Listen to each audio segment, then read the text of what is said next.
What's going on, everybody? It's a Sunday morning. Going to head out to my job in a few minutes. I wanted to drop by here first and pay my homage and my respect to David Black.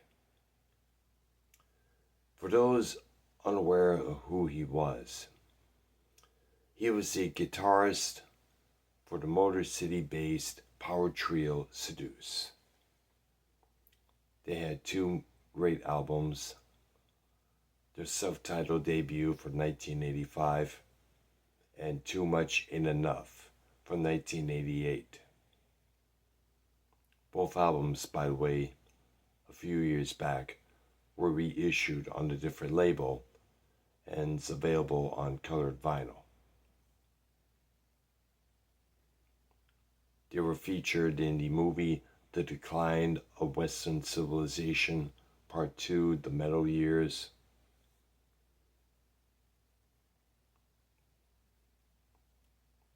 They have a legacy of hit songs, thrusting heavy metal. They came at you at full throttle. Songs like Viper's Bite, Love to Hate, Colleen, Headbangers Rule, Any Time or Place, Been So Long, you name it. David Black died this past Friday, according to reports from the Big Evil C, cancer.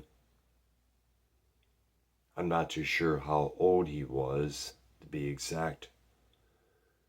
He was never on Facebook.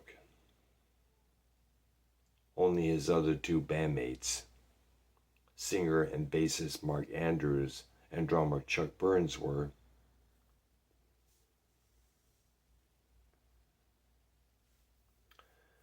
I remember the first time I saw Seduce live at the Ritz in Roseville, Michigan. It was in the summer of 1988.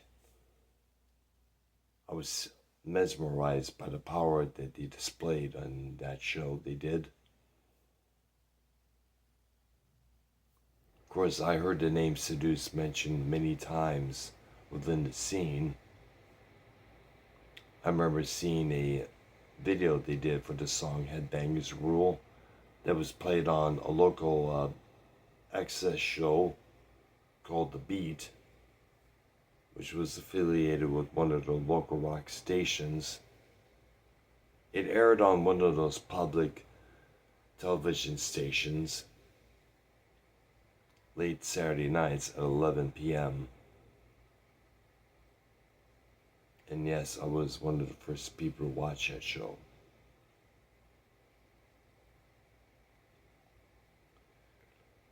I started seeing Seduce play live a lot more, made some good friends there. I remember me and a gal pal, we often saw them play live many times because she was a big Seduce diehard.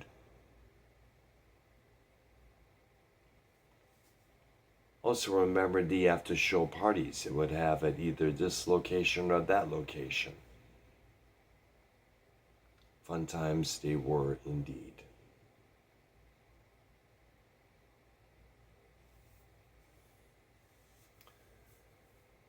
Now, Seduce did eventually call it quits in early 1982. The alternative scene was stepping in. So they figured they'd go out with a bow. Their final show was at the Token Lounge in Westland, Michigan. And speaking of venues, they played almost every Detroit venue there was.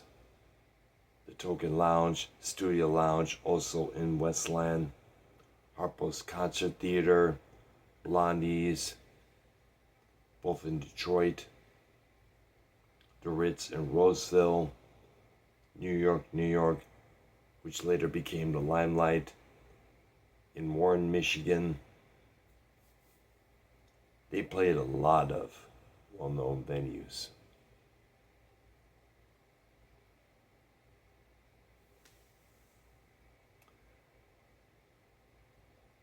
Now, I remember they did some reunion shows in early 2000s now and then.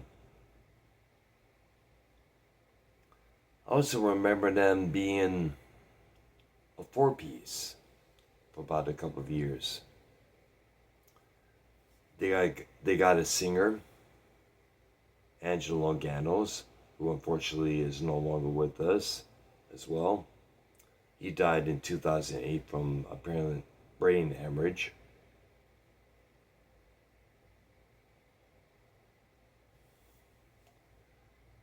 I know Seduce did a tribute to him somewhere, I believe, in 2007. I think it was the Emerald Theater in the Mount Clemens area, from what I remember.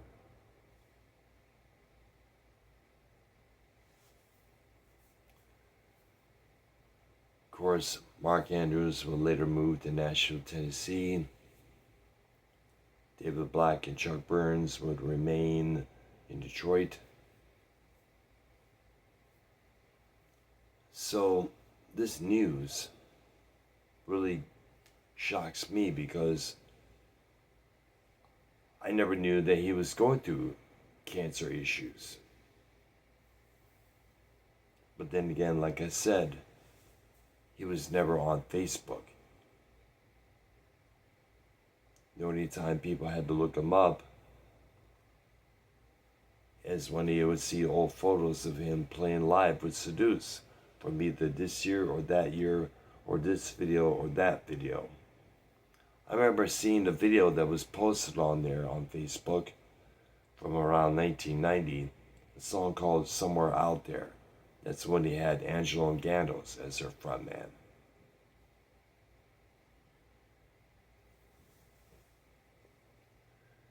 A lot of memories indeed.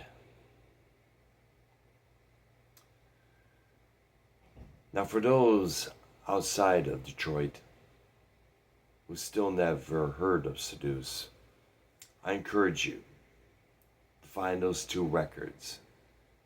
The self-titled debut from 1985 and Too Much Ain't Enough from 1988.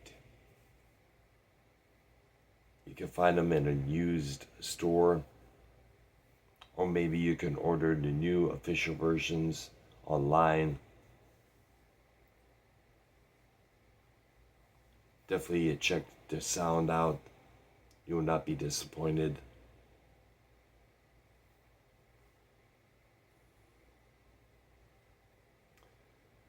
Rest in power and respect, David Black. The Motor City will indeed miss you and the power riffs you have conjured up.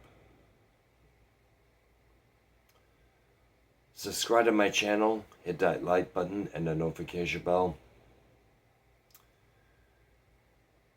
And remember, too much never is enough. Take care.